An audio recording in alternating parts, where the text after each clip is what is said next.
পহেলা মে আন্তর্জাতিক শ্রমিক দিবস কেন হলো? এর পেছনে একটা ইতিহাস আছে না? এর ঘটনাটা ছিল এই 1886 সালের পহেলা মে আমেরিকার শিকাগো শহরে একটা আন্দোলন হলো শ্রমিকদের। শ্রমিকরা তাদের ন্যায্য দাবি নিয়ে আন্দোলন করলো। সে আন্দোলনের মূল উদ্দেশ্য ছিল তারা 8 ঘন্টার বেশি কাজ করবে না। ডিউটি হবে কত ঘন্টা? 8 ঘন্টা। এবং তারা যে কাজ করবে, শ্রমের অধিকার, ন্যায্য অধিকার, তার যে পাওনা, ওই পাওনা যেন সে সঠিকভাবে পায়, কারণ এর আগে তারা তাদের পাওনা ঠিকভাবে পাচ্ছে না। এর জন্য তারা আন্দোলন করলো, সংগ্রাম করলো। সে আন্দোলন করতে গিয়ে সেখানে নিরীহ নিরপরাধ অনেকগুলো শ্রমিক পুলিশের গুলিতে নিহত হলো। এরপরে পরবর্তী বছর থেকে এই দিনটাকে আন্তর্জাতিক শ্রমিক দিবস হিসাবে সমগ্র বিশ্বে পালিত হচ্ছে। এই দিন এলে পরে সমগ্র বিশ্বে প্রতিটা দেশেই, আমাদের বাংলাদেশেও এই দিনে বিভিন্ন প্রতিবাদ মিছিল, মিটিং, প্রধানমন্ত্রীর ভাষণ, রাষ্ট্রপতির ভাষণ, বিভিন্ন বড় বড় নেতাদের ভাষণ, শ্রমিকের ন্যায্য অধিকার দিতে হবে, তার প্রাপ্য, তার পাওনা তারে পরিশোধ করতে হবে, এগুলো শোনা যায় খুব বেশি। কিন্তু কাজের কাজ, ফলাফল হয় জিরো। ফলাফল কি? জিরো। সেই যে শ্রমিকদের জন্য পহেলা মে আসলে পরে এত সংগ্রাম, এত প্রতিবাদ হয়, সেই শ্রমিকেরা ঈদ এলে পরে আবার তাদেরকে রাস্তায় নেমে তাদের বেতন এবং বোনাসের জন্য আন্দোলন করা লাগে। লাগে না? বেতন বোনাসের জন্য আন্দোলন করতে গিয়ে তারা তো তাদের ন্যায্য অধিকার পায় না, বরঞ্চ তারা এমন এক বিভীষিকাময় অবস্থার পরিস্থিতির শিকার হয়, কখনো সেই রাজপথে গিয়া নিজের অধিকার আদায়ের জন্য আন্দোলন করে লাশ হয়ে বাড়িতে ফিরে এসেছে। আবার কখনো কখনো তার সহকর্মীকে লাশ হওয়ার পরে কাঁধে সেই লাশ বহন করে তাকে নিয়ে রাজপথ থেকে ফিরে আসতে হয়েছে, কিন্তু আন্দোলন করার পরেও সে তার ন্যায্য অধিকার ফিরে পায় নাই। মনে হয় ভুল বললাম? তাহলে পহেলা মে আসলে পরে এই আন্দোলন আর সংগ্রাম করে 1886 সাল থেকে আন্দোলন আর সংগ্রাম পহেলা মে আসলে পরে হয়। আজ পর্যন্ত শ্রমিকরা তাদের ন্যায্য অধিকার পায়নি। পাবে কি করে? কারণ অধিকার যদি পেতে হয় পহেলা মেয়ের কাছে যাওয়ার দরকার নাই। অধিকার প্রতিষ্ঠার জন্য মুহাম্মদ সাল্লাল্লাহু আলাইহি ওয়াসাল্লামের আদর্শে ফিরে আসতে হবে। নবী করিম সাল্লাল্লাহু আলাইহি ওয়াসাল্লাম তিনি যখন মক্কা নগরে আগমন করলেন, এক বর্বরতার যুগ অতিবাহিত হচ্ছে, আইয়ামে জাহিলিয়া, অন্ধকারের যুগ। বাজারে আপনারা বিভিন্ন দ্রব্য, বিভিন্ন বস্তু বিক্রি করার জন্য নিয়ে যান। তৎকালীন সময় বাজারে মানুষ বিক্রি হতো। কে বিক্রি হতো? বাপ পয়সার অভাবে নিজের সন্তানটাকে বিক্রি করে দিত। সেই বিক্রিকৃত ওই সন্তান যখন যিনি ক্রয় করতেন তিনি হতেন মালিক, আর এই লোকটা হয়ে যেত গোলাম, অর্থাৎ দাস হয়ে যেত। এবার যেই তারে ক্রয় করছে সেই যেইভাবে চায় তাকে সেইভাবে ব্যবহার করত। فقد قال الله تعالى في كلامه المجيد وفرقانه الحميد: أعوذ بالله من الشيطان الرجيم. بسم الله الرحمن الرحيم. إن الله وملائكته يصلون على النبي يا أيها الذين آمنوا صلوا عليه وسلموا تسليما اللهم صل على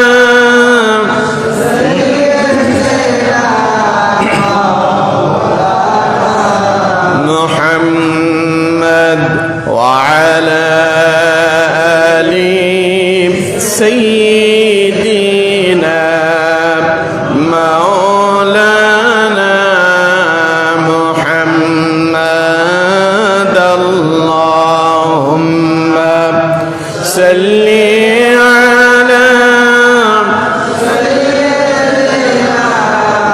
مولانا محمد وعلى آل سيدنا مولانا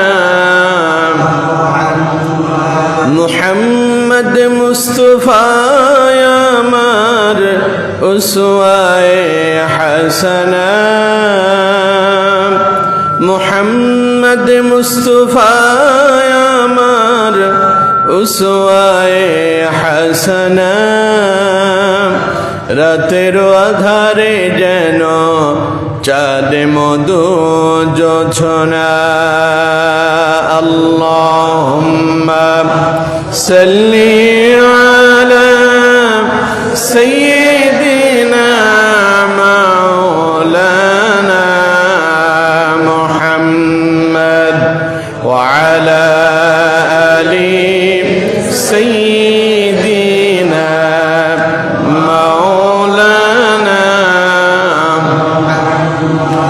بلغ العلا بكماله كشف الدجى بجماله اسند جميع خصاله صلوا عليه मुझे कुछ मिले ये ना मिले और मोहम्मद मिले यानी वो चाहे तो जिसे अल्लाह मिले बलगल उला बिकमालिही कशफत दुजा बिजमालिही सुनद जमीअ खिसालिही सल्लु अलैहि আলহামদুলিল্লাহ ঐতিহ্যবাহী রাজাপুর বাজার কেন্দ্রীয় জামে মসজিদে আজকের পবিত্র জুমাবারে মসজিদে আগত সম্মানিত সভাপতি, সম্মানিত সেক্রেটারি, কমিটির সম্মানিত সদস্যবৃন্দ, দূর দূরান্ত থেকে আগত কোরআন প্রেমিক, ইসলাম প্রেমিক, মুসল্লিয়ানে কারাম, মুরব্বিয়ানে আযম, যুবক ভাইরা, পর্দার অন্তরালের সম্মানিতা, শ্রদ্ধেয়া, সর্বগুণে গুণান্বিতা মুমিনা মা এবং বোনেরা, আলোচনার সূচনা লগ্নেতে আনুষ্ঠানিকতার মধ্য দিয়ে আমি আবারও আপনাদেরকে অন্তঃস্থল থেকে সালাম নিবেদন করছি। আসসালামু আলাইকুম ওয়া রাহমাতুল্লাহি ওয়া বারাকাতুহু।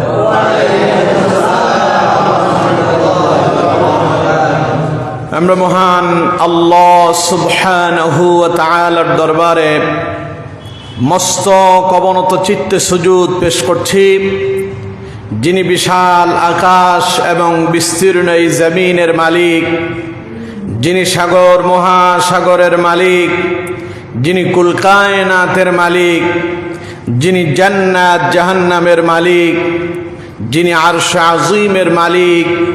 সে আমাদের রব, আমাদের মনিব, আমাদের স্রষ্টা, যিনি আমাদেরকে হাজারো ব্যস্ততা, হাজারো ব্যাকুলতা থেকে বিরত করে সপ্তাহের শ্রেষ্ঠতম দিবস সাইয়্যিদুল আইয়াম আজকের এই পবিত্র জুমাবারে আল্লাহ পাকের ডাকে সাড়া দিয়ে তার পবিত্র গৃহে আসার বসার, আমাকে আল্লাহ পাকের পবিত্র কোরআন, বিশ্বনবী রাসূল করিম সাল্লাল্লাহু আলাইহি ওয়াসাল্লামের হাদিস থেকে কিছু কথা বলার আর আপনাদেরকে শোনার জন্য তৌফিক এনায়েত করেছেন। এর জন্য মহান মনিবের প্রতি অন্তরের অন্তঃস্থল থেকে সুজুদ এবং শুকর গুজার হচ্ছে। সকলে চিৎকার মেরে মুহাব্বতের সাথে পড়ছি আলহামদুলিল্লাহ। সকলে পড়ছে রব্বানা লাকাল হামদ হামদান কাসীরান তাইয়িবান মুবারাকান ফীহি ইয়া রাব্বি লাকাল হামদু কামা ইয়ানবাগি লিজালালি ওয়াজহিকা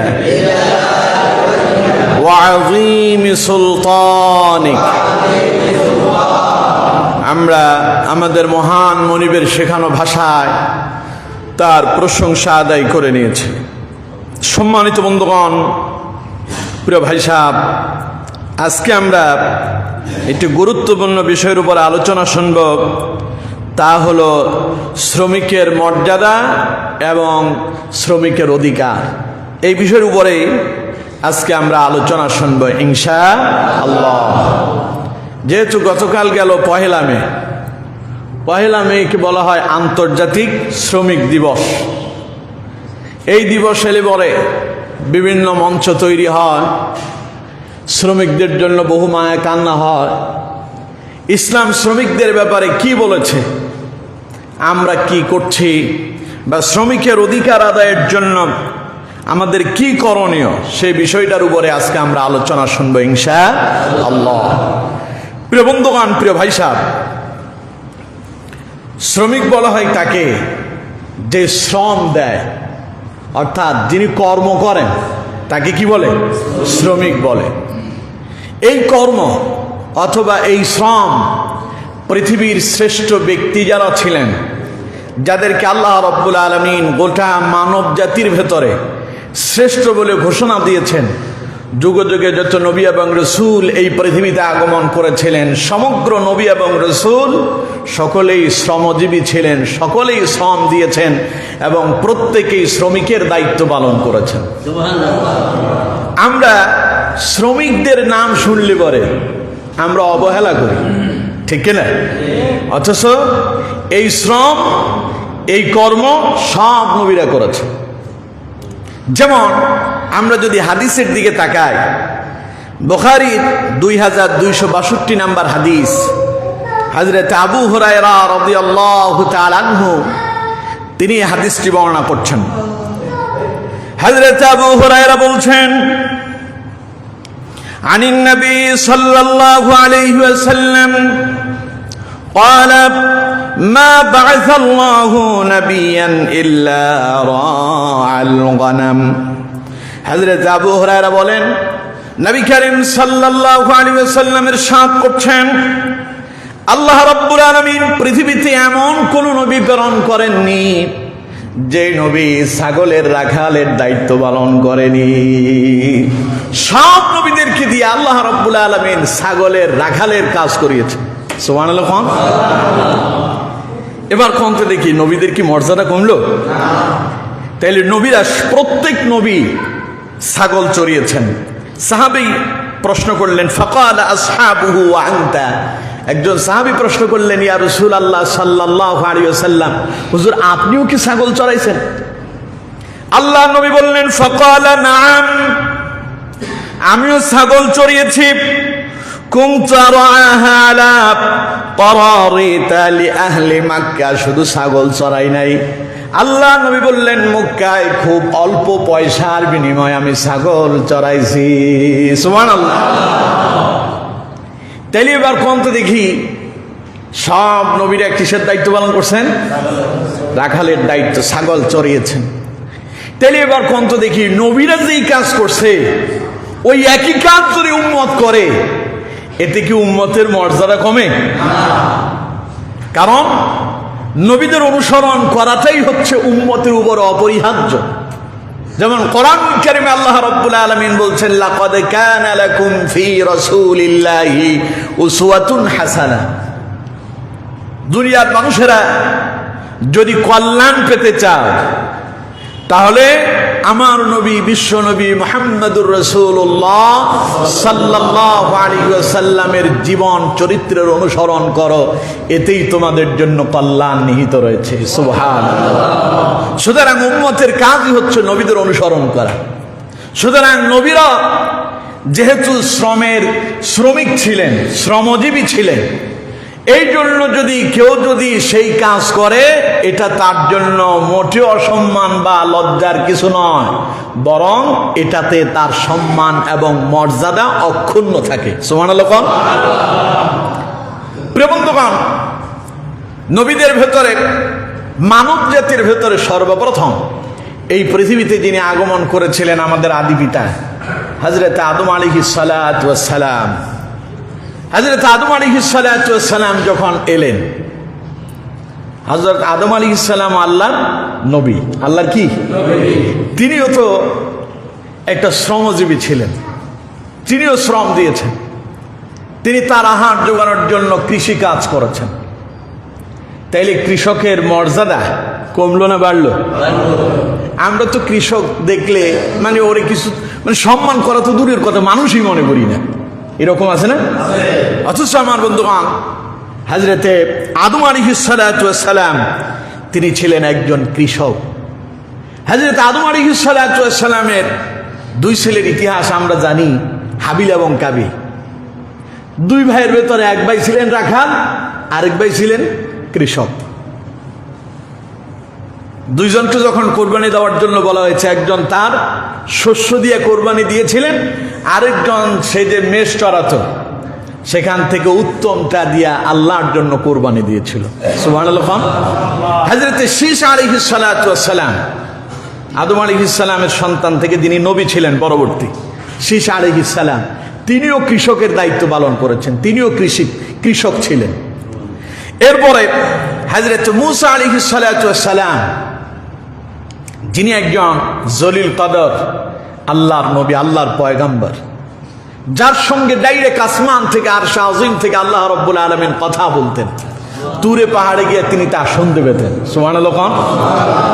সেই মূসা আলাইহিস সালাতু ওয়াস সালাম তার শ্বশুর শুআইব আলাইহিস সালাতু ওয়াস সালামের বাড়িতে চাকরের দায়িত্ব পালন করলেন, ছাগল পালতেন। 8 থেকে 10 বছর পর্যন্ত এই দায়িত্ব তিনি পালন করেছেন। এতে কি মূসা আলাইহিস সালামের মর্যাদা কমে গেছে?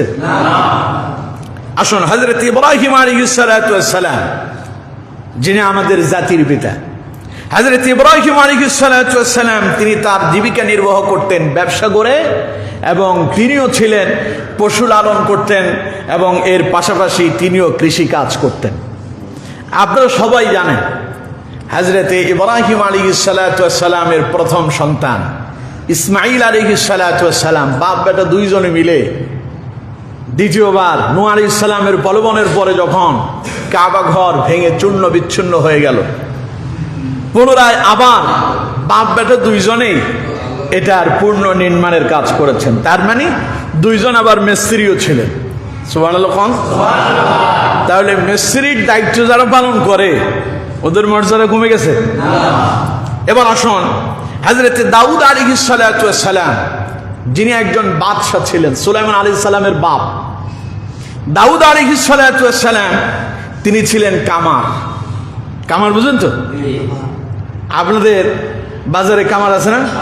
কি বানায়? দা, সেনি, খন্তা, কুড়াই নাকি? এগুলো সর্বপ্রথম তৈরি করেছেন হযরত দাউদ আলাইহিস সালাতু ওয়াস সালাম। লোহাকে আল্লাহ রাব্বুল আলামিন তার অধীনস্থ করে দিয়েছেন। তিনি যেভাবে চাইতেন ওইটা তার হাতে ধাতু হতো, তিনি যেভাবে চাইতেন সেটাকে সেইভাবে তৈরি করতে পারতেন, এবং এগুলো বাজারে বিক্রি করে তিনি তার জীবিকা নির্বাহ করতেন। সুবহানাল্লাহ। এতে কি দাউদ আলাইহিস সালামের মর্যাদা কমছে? আমরা তো কামার দেখলেই মেজাজ খারাপ, ভাই রে বাপ রে বাপ, ওর সাথেই যাওয়া যাবে না, কালো মানুষ, আগুনের কাছে থাকতে থাকতে ওর চেহারাই দেখা যায় না। ঠিক কিনা? অথচ অসংখ্য সাহাবাই কেরাম তারাও এই দায়িত্ব পালন করেছেন। এরপরে আসুন হযরতে জাকারিয়া আলাইহিস সালাতু ওয়াস সালাম, তিনি ছিলেন একজন কাঠমিস্ত্রি। আমাদের দেশে কাঠমিস্ত্রি আছে না? এই দায়িত্ব পালন করেছিলেন হযরতে জাকারিয়া আলাইহিস সালাতু ওয়াস সালাম। এবং এই দায়িত্ব পালন করেছিলেন আবার হযরতে নূহ আলাইহিস সালাতু ওয়াস সালাম। পৃথিবীতে সর্বপ্রথম নৌকা কে বানালো? নূহ আলাইহিস সালাম। সুবহানাল্লাহ বললেন না? তাই সুতরাং সব নবীরাই ছিলেন শ্রমজীবী, কর্মজীবী। সব নবীরাই শ্রমিকের দায়িত্ব পালন করেছেন। এই জন্য শ্রমিকদেরকে আমরা যদিও অবহেলা করি, ইসলাম শ্রমিকদেরকে অবহেলা করেনি, বরং ইসলাম শ্রমিকের মর্যাদা বাড়িয়ে দিয়েছে। সুবহানাল্লাহ। আমার বন্ধুগণ, আপনি অলস বসে থাকবেন, ঘরে বসে বসে আপনি আল্লাহর দরবারে দোয়া করবেন আর বলবেন, আল্লাহ তুমি আমার রিজিকের বন্দোবস্ত করে দাও। মসজিদে আসবেন, নামাজ পড়বেন, নামাজ পড়ে আল্লাহর কাছে কাঁদবেন আর বলবেন, আল্লাহ তুমি আমারে খাবার দাও। আল্লাহ কয় তা চলবে না।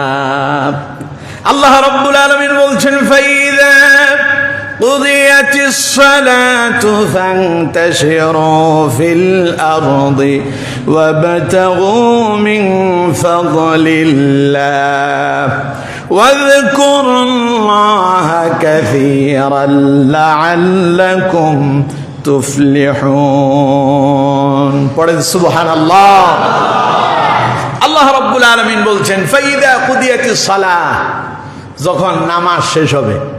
তার আগের আয়াতে যদি যাই, আল্লাহ পাক বলছেন, ইয়া আইয়ুহাল্লাযীনা আমানু ইযা নুদিয়া লিস-সালাহ, হে ঈমানদারেরা, হে মুমিনেরা, হে বিশ্বাসীরা, যখন তোমাদেরকে নামাজের জন্য আহ্বান করা হবে, মি ইয়াউমিল জুমআ, জুমার দিনে। এখানে শুধু জুমা বলে খালি জুমা সাব্যস্ত নয়, প্রতিটা নামাজের ব্যাপারে একই কথা। আল্লাহ রাব্বুল আলামিন বলছেন, মুমিনেরা, ঈমানদারেরা, বিশ্বাসীরা, তোমাদেরকে যখন নামাজের জন্য আহ্বান করা হবে, ফাসআউ ইলা যিকরিল্লাহি ওয়া দারুল বাই', সঙ্গে সঙ্গে তোমরা তোমাদের ব্যবসা বাণিজ্য যা আছে সব বন্ধ করে দাও, তোমাদের কর্মগুলোকে বিরতি দাও, আর তোমরা আমার ইবাদতের জন্য মসজিদের দিকে রওনা হয়ে যাও। সুবহানাল্লাহ। ফাসআউ ইলা যিকরিল্লাহ, আল্লাহর ইবাদতের দিকে ধাবিত হও। ওয়া দারুল বাই', ব্যবসা বাণিজ্য গোটায় নাও। যালিকুম খায়রুল লাকুম ইন কুনতুম তা'লামুন, যদি বুঝতে পারো এটাই তোমাদের জন্য উত্তম। সুবহানাল্লাহ। এখন তার মানে ব্যবসা বাণিজ্যের কথা বললেন, তার আগে বললেন আজান দিলে মসজিদে যাও, এরপরে বললেন কাজকর্ম বন্ধ করে দাও, মসজিদের দিকে দৌড়াও। ব্যবসা বাণিজ্য বন্ধ, মসজিদে গেলেন, নামাজ পড়লেন, নামাজ শেষ। আল্লাহ কয় ফাইদা কুদিয়াতিস সালাহ, যখন নামাজ শেষ হয়ে গেল, এবার আর মসজিদে বসে থাকার দরকার নেই। ফান্তাশিরু ফিল আরদ, জমিনে ছড়িয়ে পড়ো। ওয়াবতাগু মিন ফাদলিল্লাহ, তোমাদের রিজিক অন্বেষণ করো, তার মানে কাজে লেগে যাও। কেউ কৃষকের কাজ করবে, কেউ বদলা দেবে, ব্যাংক চালাবে, চাকরি বাকরি করবে, ব্যবসা বাণিজ্য করবে। আল্লাহ রাব্বুল আলামিন বললেন, এবার জমিনের ভেতরে ছড়িয়ে পড়ো, তার মানে তুমি তোমার রিজিকের অন্বেষণের কাজে লেগে যাও। বসে বসে খালি আল্লাহ আমারে খাওয়াও, আমারে খাওয়াও, আমি তো নামাজ পড়ছি। আল্লাহ কয় না, নামাজ শেষ হয়েছে, কর্মে লেগে যাও। ওয়ার্ডার কার? আল্লাহ। এরপর আল্লাহ রাব্বুল আলামিন বলছেন, ওয়াজকুরুল্লাহা কাসীরা, আর কর্মে গিয়া এবার বেশি বেশি আমারে স্মরণ করো। সুবহানাল্লাহ। কর্মে যায়া কাজ করবা আর আমার কাছে সাহায্য চাইবা। আল্লাহ আমি যে কাজ করতেছি কাজে বরকত দাও, আমি যে কৃষি কাজ করতেছি ফসলে বরকত দাও। আল্লাহ আমি যে ব্যবসা বাণিজ্য করছি আমার ব্যবসা বাণিজ্যতে উন্নতি দাও, আমার স্মরণ করো। কম না বেশি? ওয়াযকুরুল্লাহা কাসীরা, অধিক পরিমাণে এবার আমার স্মরণ করো। লাআল্লাকুম তুফলিহুন, যাতে তোমরা সফল কাম হও। সুবহানাল্লাহ। জমিনে ফসল রোপণ করলেন, আল্লাহ কয় আমার এবার স্মরণ করো, আমার উপরে বিশ্বাস করো, যাতে সফলতা পাও। তার মানে তোমার ফসলে যেন বরকত আসে, এই জন্য আমার কাছে সাহায্য চাও। সুবহানাল্লাহ। ব্যবসা করতে গেলে ওজনে কম দিও না, সিটিংবাজি বদমাইশি করো না, ভালোটার সঙ্গে মন্দটা মিশ্রিত করো না। আমারে স্মরণ করো, আমারে ডাকো, আমি তোমার ব্যবসার ভেতরে বরকত দেব। রিক্সা চালাও, ব্যাংক চালাও, কষ্ট হয়, আমারে বলো, আমি তোমার কষ্টটারে লাঘব করে দেব, অল্পতেই বরকত দেব। সুবহানাল্লাহ খান। সুতরাং আমার বন্ধুগণ, প্রিয় ভাই সাহেব, তাহলে কর্ম করার জন্য অর্ডার কে দিয়েছেন? তাহলে এবার কন্ত দেখি, কর্ম করার অর্ডার যদি আল্লাহ দেয়, কেউ যদি কর্ম করে, সে কি ছোট হয়? সবাই বলেন, সে কি ছোট হয়? মানুষের ভেতরে যারা কর্ম করে এবং যারা কর্মের জন্য লোকজন ভাড়া করে, দুইজনে কিন্তু মোটামুটি সমান। চাহিদা দুইজনেরই আছে। একজনের কাছে পয়সা আছে, করার মতো ক্ষমতা নাই। আরেকজনের কাছে পয়সা নাই, শ্রম আছে। একজন শ্রম দিয়ে অর্থ উপার্জন করে, আরেকজন শ্রম নিয়ে অর্থ ব্যয় করে। অর্থাৎ প্রয়োজন দুইজনেরই। প্রয়োজন কি? দুইজনেরই আছে। এই যে বিশাল বিশাল বিল্ডিং গুলো তৈরি হয়, 10 তলা, 20 তলা, 50 তলা, 100 তলা, যারা ওই বাড়ির বাসার মালিক, ঘরের মালিক, তারা বানায়? কথা কয় না, তারা বানায়? কারা বানায়? মিস্ত্রি, শ্রমিকেরা। যারা শ্রমিক, দেখতে চেহারা কালো হয়, লোকটা কাজ করতে করতে চেহারা আর একেবারে পরিবর্তন হয়ে গেছে, কিন্তু সেই মানুষটা কালো হইতে পারে, হাতটা তার শক্ত হইতে পারে, শরীরের পোশাক আশাক এত সুন্দর না, কিন্তু তারা সৌন্দর্য সৃষ্টি করে। সুবহানাল্লাহ খান। বিশাল একটা বিল্ডিং তৈরি হলো, 10 তলা, 20 তলা, দেখতে খুব মজা লাগে। আরেকজনের বাড়ি দেখে আপনি বলেন, এই বাড়ি কে বানালো রে, এত সুন্দর? সবাই বলে যে অমুকে বানাইছে। মেসরির নাম কেউ কয় না। আসলে এত সুন্দর করে যে বানাইছে তার কোনো নাম নাই। নাম আছে? এই সৌন্দর্য সৃষ্টি করে শ্রমিকেরা। যেই এত সুন্দর করে এত কিছু সৃষ্টি করলো, সেই শ্রমিকের মূল্য নাই, সে অবহেলার পাত্র হয়ে যায়। যেমন এমন অনেক মানুষ আছে, শ্রমিককে দিয়ে কাজ করালো, কিন্তু শ্রমিকের পয়সা দেয় না। আছে না নাই? নিজে 5 তলা বিল্ডিং করে থাকে, এখনো বিল্ডিং এর যে কন্ট্রাক্টর আছে, মিস্ত্রিরা কাজ করছে, ওদের বিল এখনো পেমেন্ট করে নাই, লক্ষ টাকার উপরে বাকি আছে, খবরই নাই। ওর পেছনে পেছনে দৌড়াইতেছে, আমি আপনার বাড়ি করলাম, 5 বছর হয়ে গেছে, ওই বাড়িতে আপনি ঘুমাচ্ছেন, আমার পয়সা দিবেন না? দেবো নাকি বলছি নাকি? অথচ ইসলাম বলছে না। প্রিয় বন্ধুগণ, দেখুন, এইভাবে শুধু পুরুষরা বিক্রি হতো যে তা নয়, নারীরাও বিক্রি হতো। ইউসুফ আলাইহিস সালামকে যখন তার ভাইয়েরা ষড়যন্ত্র করে কুয়ার ভেতরে ফেলে দিল, ইউসুফ আলাইহিস সালামকে প্রতিমধ্যে যারা কুয়া থেকে পেল, তারাও কিন্তু মিশরে এসে বাজারে বিক্রি করেছিল।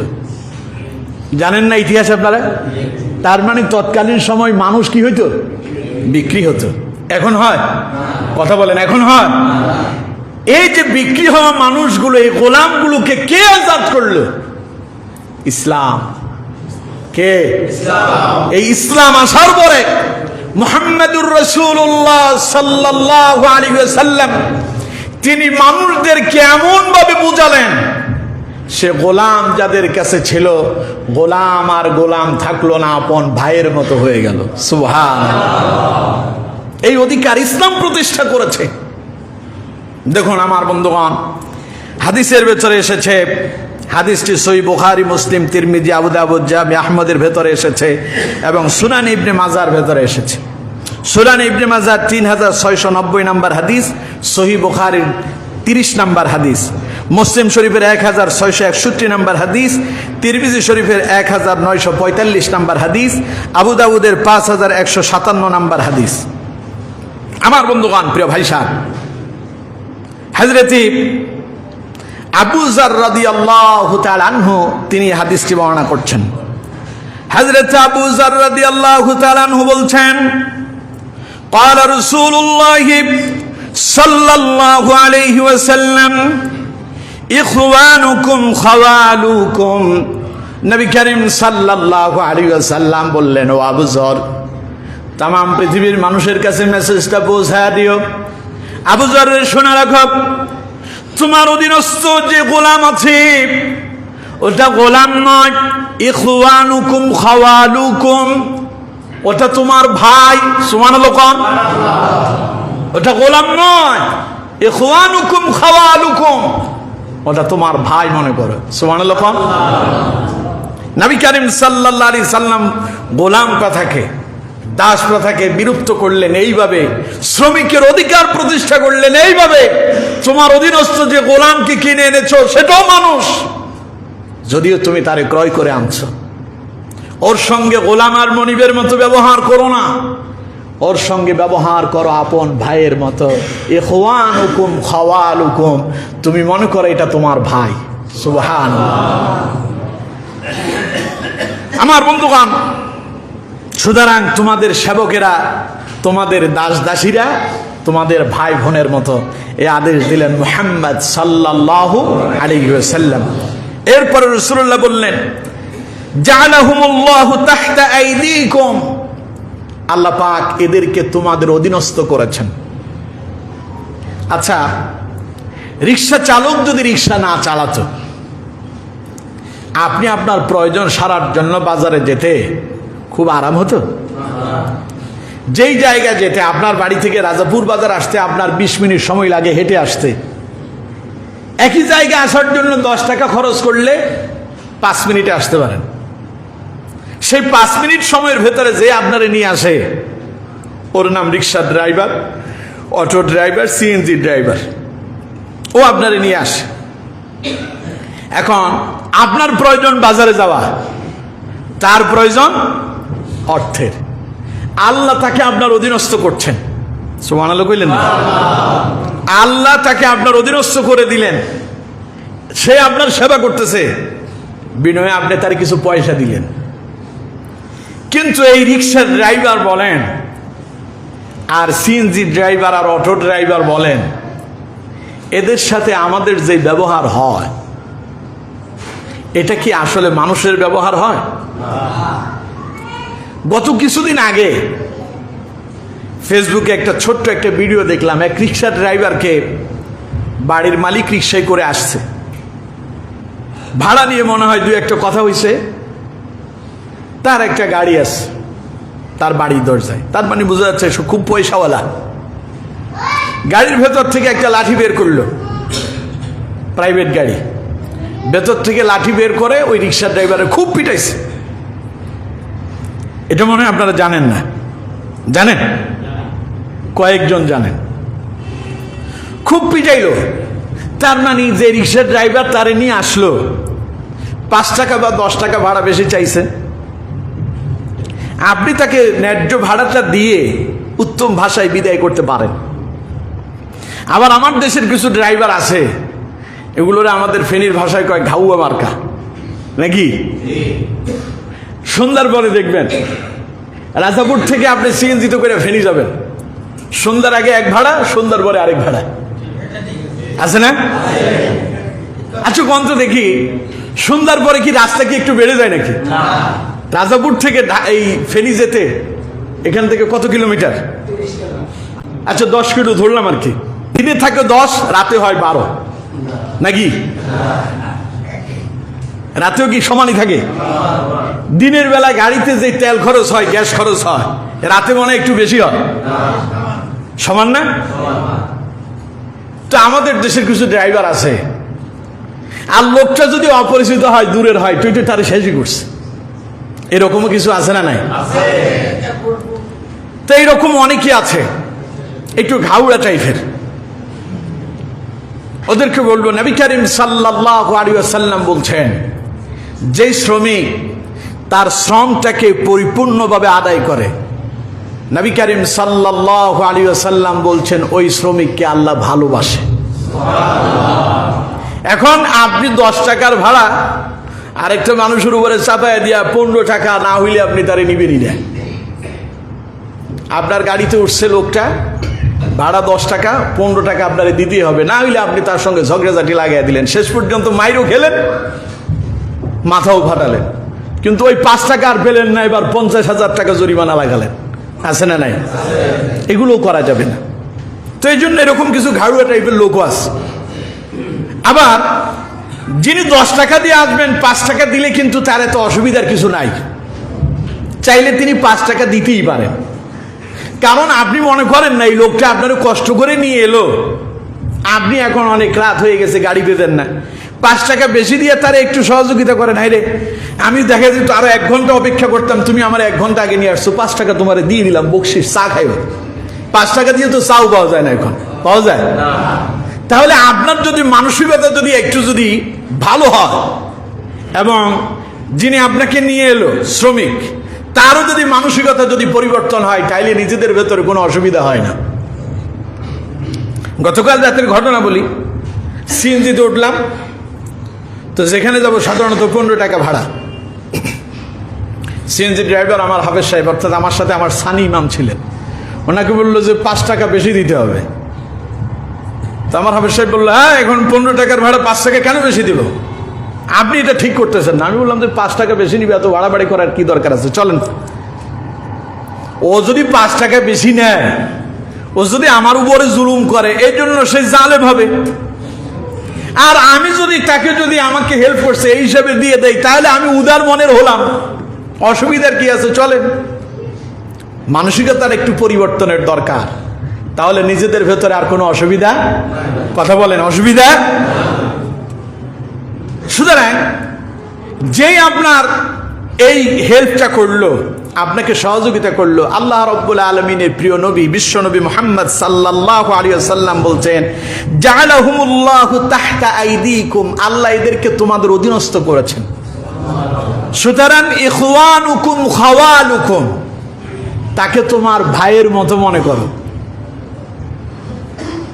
আমার বন্ধুগণ, এরপরে নবী করিম সাল্লাল্লাহু আলাইহি ওয়াসাল্লাম শ্রমিকের অধিকার এইভাবেই প্রতিষ্ঠা করলেন।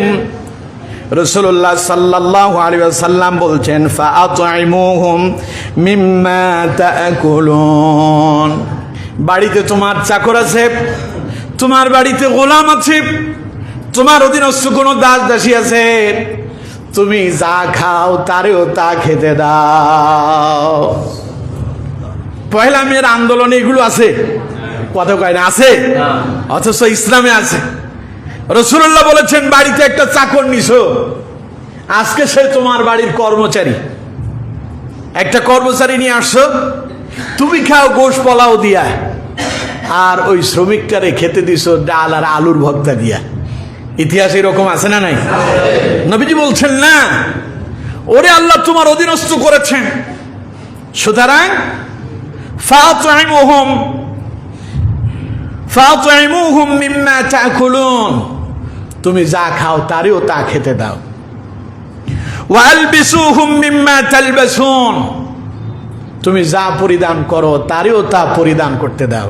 সুবহানাল্লাহ। বাড়িতে কর্মচারী আছে, ঈদ উপলক্ষে পরিবারের সবার জন্য কেনাকাটা হচ্ছে, ঘরের একটা চাকরানি আছে অথবা একটা চাকর আছে, চাকরের জন্য ফুটপাত থেকে 100-150 টাকা দিয়ে একটা আপনার শার্ট নিয়ে এলো অথবা একটা গেঞ্জি নিয়ে এলো, আর নিজের পরিবারের জন্য একই শার্টই কিনছে কোথা থেকে, মার্কেট থেকে, এর জন্য কিনছে 100 দিয়া, নিজের পরিবারের জন্য 1000 দিয়া।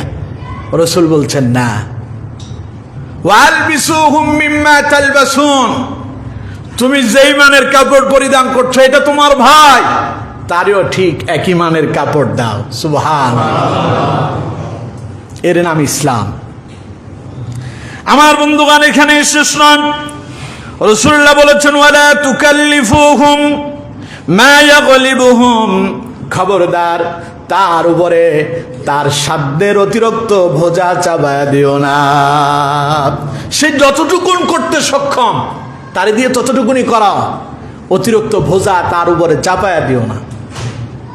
এরপরে রাসূলুল্লাহ বলেছেন, ফাইন কাল্লাফতুমুহুম ফাআয়ুনুহুম, যদি একান্তই যদি কাজ যদি চাপিয়ে দাও, তাহলে তুমিও তার সঙ্গে সহযোগিতা করো।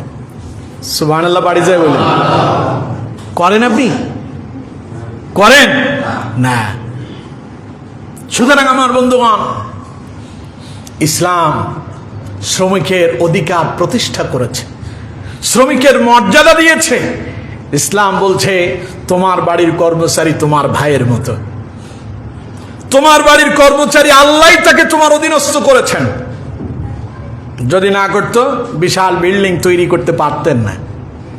ওই বিল্ডিং এর ভেতরে এসি যেটা না লাগাইছেন, আপনি লাগাইছিলেন? কে লাগাইছিল? শ্রমিক লাগাই দিল। সেই এসি চালাই আপনি গরমের ভেতরে আরামে ঘুমাইতেছেন। এই শ্রমিকের অধিকার প্রতিষ্ঠা করো। ওরে তোমার ভাইয়ের মতো মনে করো, ওরে শ্রমিক মনে করে অবহেলা করে তার সঙ্গে খারাপ ভাষা ব্যবহার করো। নিষেধ করলেন কে? মুহাম্মদ সাল্লাল্লাহু আলাইহি ওয়াসাল্লাম। দেখুন, আমরা অনেকেই আছি কর্মচারীর সাথে খারাপ ব্যবহার করে, এরকম লোক তো নাই? ড্রাইভারের মানুষই মনে করে না। ঘরের ভেতরে একটা কর্মচারী আছে, তারে মানুষই মনে করে না। আমার ড্রাইভার আবার এখানে আছে, আমি যা খাই তারেও তা খাওয়াই। আমার সঙ্গে আমার একজন সফর সঙ্গী সব সময় থাকে, আমি যা খাই সেও তা খায়। বরং আমি তাদেরকে জিজ্ঞাসা করি আর কোনো চাহিদা আছে নাকি। কথা বুঝতে পেরেছেন? সে আমার ভাই। কে বলেছেন? মুহাম্মদ সাল্লাল্লাহু আলাইহি ওয়াসাল্লাম। তার সঙ্গে যদি আপনি দুর্ব্যবহার করেন, পরিণতি কি? নবী করিম সাল্লাল্লাহু আলাইহি ওয়াসাল্লাম বলছেন, চাকরের সঙ্গে যে দুর্ব্যবহার করলো, তার অধীনস্থ ব্যক্তির সঙ্গে যে দুর্ব্যবহার করে, সে জান্নাতে যাবে না। দেখুন, হাদিসটি তিরমিজি, জামে আহমদ এবং সুনান ইবনে মাজার ভেতরে এসেছে। তিরমিজির 1946 নম্বর হাদিস, জামে আহমদের 14, 32, 76 নম্বর, তিনটা হাদিস এসেছে। এবং সুনান ইবনে মাজার 3691 নম্বর হাদিস। হাদিসটি হযরতে আবু বকর সিদ্দিক রাদিয়াল্লাহু তাআলা আনহু তিনি বর্ণনা করছেন। قال رسول الله صلى الله عليه وسلم لا يدخل الجنة سيء الملك। নবী করিম সাল্লাল্লাহু আলাইহি ওয়াসাল্লাম বলছেন, যারা তাদের চাকরদের সাথে, গোলামদের সাথে দুর্ব্যবহার করে, নবীজি বললেন তারা জান্নাতে প্রবেশ করতে পারবে না। এই কথা শোনার পরে সাহাবাই কারাম বড় আশ্চর্য হলেন। সাহাবাই কারাম এবার রাসূলুল্লাহকে প্রশ্ন করলেন, ক্বালু ইয়া রাসূলুল্লাহ সাল্লাল্লাহু আলাইহি ওয়াসাল্লাম আলাইসা আখবারতানা আন্না হাযিহিল উম্মাতা আকসারুল উমামি মামলুকিনা ওয়া ইয়াতামা। ইয়া রাসূলুল্লাহ সাল্লাল্লাহু আলাইহি ওয়াসাল্লাম, আপনি না বলছেন যে আপনার উম্মতের অধিকাংশই হবে ইয়াতীম এবং গোলাম? নবী করিম সাল্লাল্লাহু আলাইহি ওয়াসাল্লাম বললেন, ক্বালা নাআম, হ্যাঁ আমি বলেছি, তবে ফাআকরিমুহুম কাকারামাতি আওলাদিকুম। নবীজি বললেন, হ্যাঁ যদিও আমি বলেছি আমার উম্মতের ভিতরে অধিক সংখ্যক গোলাম হবে, ইয়াতীম হবে, তবে শুনে রাখো, ওই গোলাম যে তোমার বাড়িতে কর্মচারী যে আছে, নবী করিম সাল্লাল্লাহু আলাইহি ওয়াসাল্লাম বললেন তার সঙ্গে সেইভাবে ব্যবহার করো তুমি আপন সন্তানের সঙ্গে যেইভাবে ব্যবহার করো। তোমার ঘরের কর্মচারীটারে নিজের সন্তানের মতো মনে করো।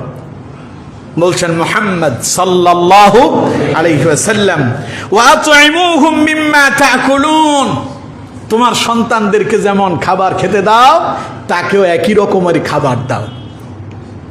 আমার দেশের কিছু কিছু পয়সাওয়ালা, সবাই না, আবার কিছু কিছু পয়সাওয়ালা এমন আছে, বাড়ির চাকর বাকরের মেঝেতে অর্থাৎ ফ্লোরে খেতে দেয়, আর নিজেরা চেয়ার টেবিলে বসে, ডাইনিং টেবিলে বসে খায়। আছেন এরকম? নিজেরা খাবার শেষে যেই ঘরের ভেতরে চাকরানিটা রান্না বান্না করলো, সবার খাওয়া শেষ হলে তারে খেতে দেয়। অর্থাৎ খাবারের পরে যদি কিছু থাকে সে খেলো, না হলে উপবাস কাটালো। ওই যে আমি গত জুমায় বলছিলাম, যার কারণে সিন্নি খাইলো মোল্লা চিনল না। যে রান্না বান্না করে এত সুন্দর করে সুস্বাদু করে তাদেরকে খাওয়ানোর জন্য রেডি করে দিল, নিজেরা খাইলো, তারই খেতে দিল না। নবীজি বলছেন না, এদেরকে নিজের সন্তানের মতো মনে করো, আর নিজেরা নিজেদের সন্তানদেরকে যেমন খাবার দাও তাদেরকেও তেমনই খাবার দাও। সুবহানাল্লাহ। সুতরাং কন্ত দেখি, ইসলাম কি শ্রমিকের মর্যাদা, শ্রমিকের অধিকার কি প্রতিষ্ঠা করেছে কি করেনি? সবাই বলেন করছে কি করেনি? কিন্তু আমার বন্ধুগণ, আমরা ইসলামের দিকে না এসে পশ্চিমাদের সংস্কৃতিকে গ্রহণ করলাম। পহেলা মে আসলে আন্দোলন সংগ্রাম করে আমরা এরপরে বাড়ি চলে গেলাম, শ্রমিকরা সেই অবহেলিতই থেকে গেল, তার আর কোনো পরিবর্তন হলো না। আমার বন্ধুগণ, সুতরাং এমনটি করা মোটেও আমাদের জন্য শোভনীয়।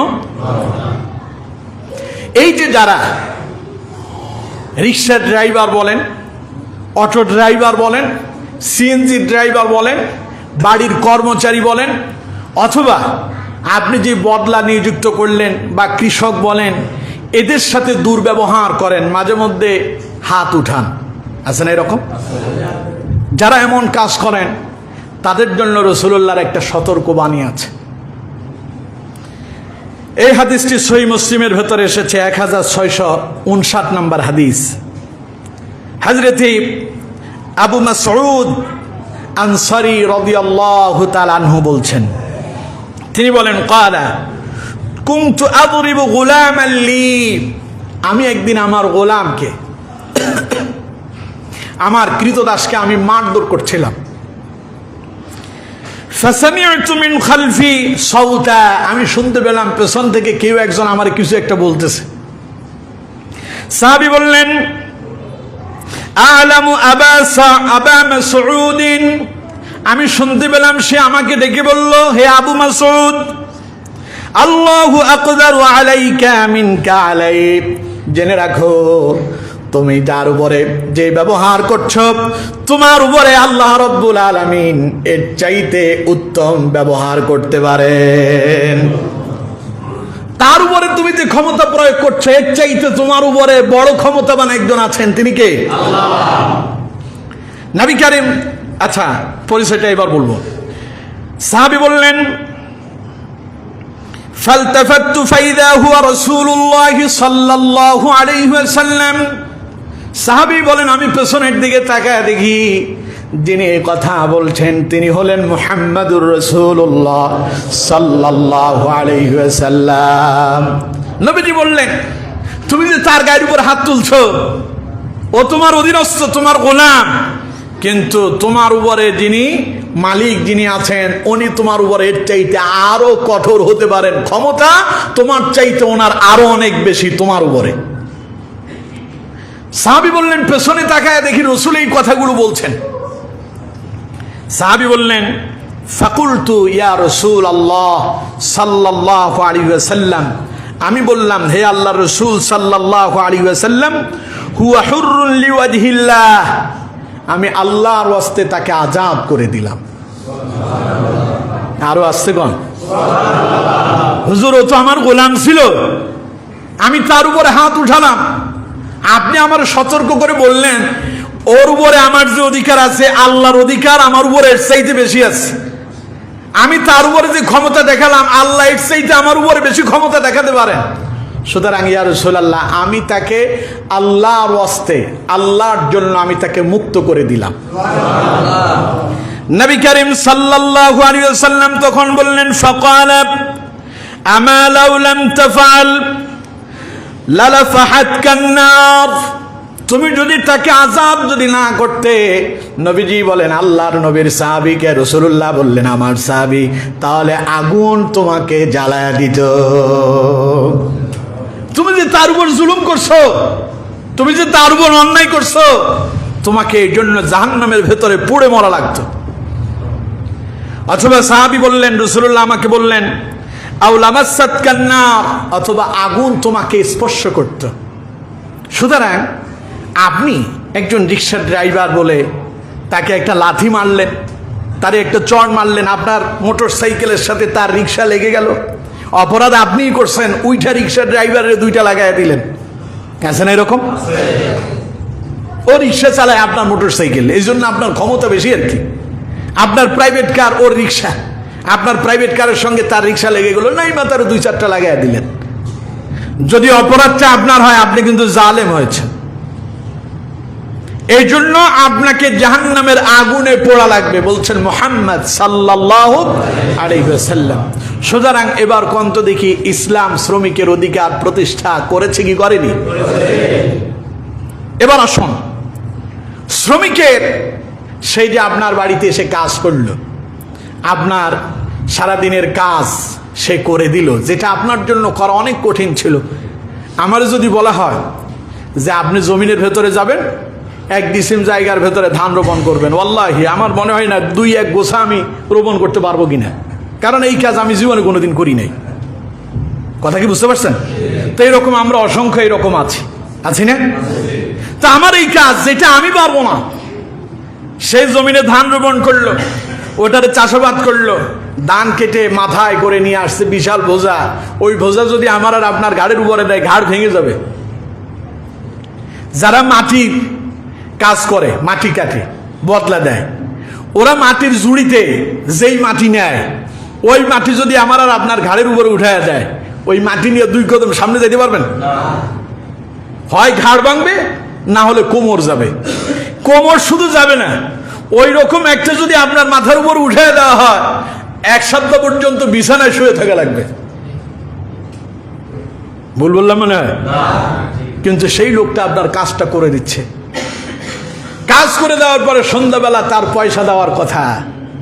আপনি বলেন বাজারের তারিখে দেখা কইর, আছে না এরকম? সেই যে বাজারের তারিখ কতগুলো গেল, আর সেই তারিখ ফিরে এলো না, এরকম লোক তো রাজাপুরে নাই। নবী করিম সাল্লাল্লাহু আলাইহি ওয়াসাল্লাম বলছেন, খবরদার, এমন কাজ করা যাবে না। বুখারীর বর্ণনা, নবী করিম সাল্লাল্লাহু আলাইহি ওয়াসাল্লাম বলছেন, আতু আল জিরারা আজরাহু ক্বাবলা আন ইউজিফা আরাকুহু। রাসূলুল্লাহ বলেন, শ্রমিক যখন তোমার বাড়িতে এসে কাজ করবে, তার শ্রমের মূল্য তখনই পরিশোধ করে দাও, তার ঘাম শরীর থেকে শুকানোর আগে তার পয়সা তারে দিয়ে দাও। আপনি বলেন বাজারের তারিখে দেব, আর রাসূলুল্লাহ বললেন ও কাজ করে শরীরের ঘাম শুকানোর আগে পয়সা দাও। সুবহানাল্লাহ বলেন না? এগুলো যদি কোরআন সুন্নাহ দিয়ে যদি শ্রমিকদের অধিকার যদি প্রতিষ্ঠা হতো, রাজপথে নেমে গার্মেন্টস শ্রমিকরা আন্দোলন করে সেখানে জীবন দেওয়া লাগতো না। লাগতো কি? শরীরে যে পোশাক পরছেন, দামি পোশাক, এই পোশাক যারা তৈরি করছে ওরা গার্মেন্টস শ্রমিক ছিল।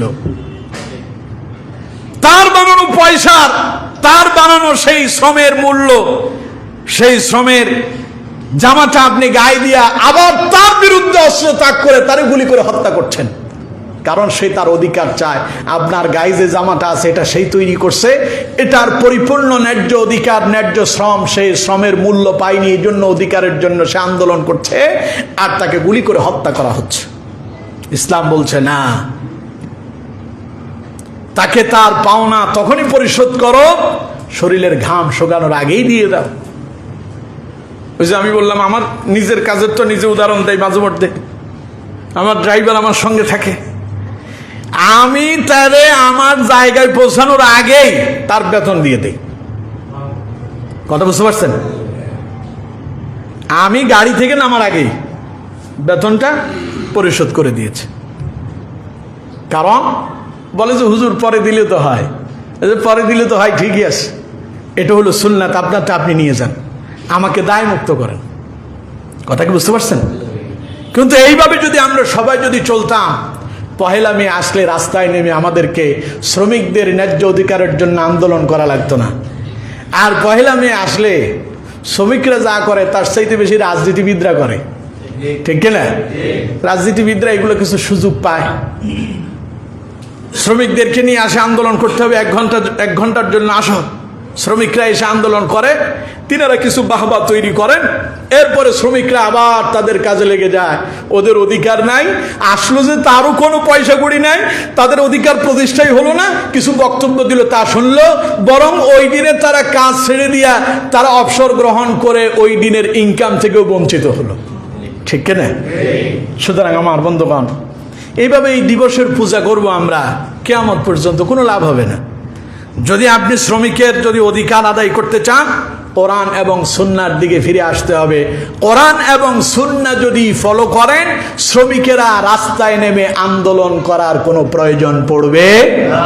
কারণ শ্রমিকের অধিকার প্রতিষ্ঠা করেছেন মুহাম্মাদুর রাসূলুল্লাহ সাল্লাল্লাহু আলাইহি ওয়াসাল্লাম।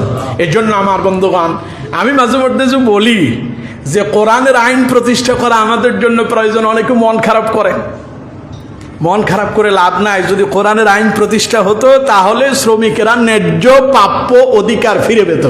বুঝতে পেরেছেন? সুতরাং আসুন আমরা আমাদের শ্রমিক যারা হবে, যারা আমাদের অধীনস্থ হবে, যাদেরকে আমরা কর্মচারী হিসেবে নিয়োগ দেব, তাদের অধিকারগুলো যথাযথভাবে পরিপূর্ণভাবে আদায় করার জন্য চেষ্টা করব। আল্লাহ রাব্বুল আলামিন তৌফিক দান করুন। পড়ুন আমিন।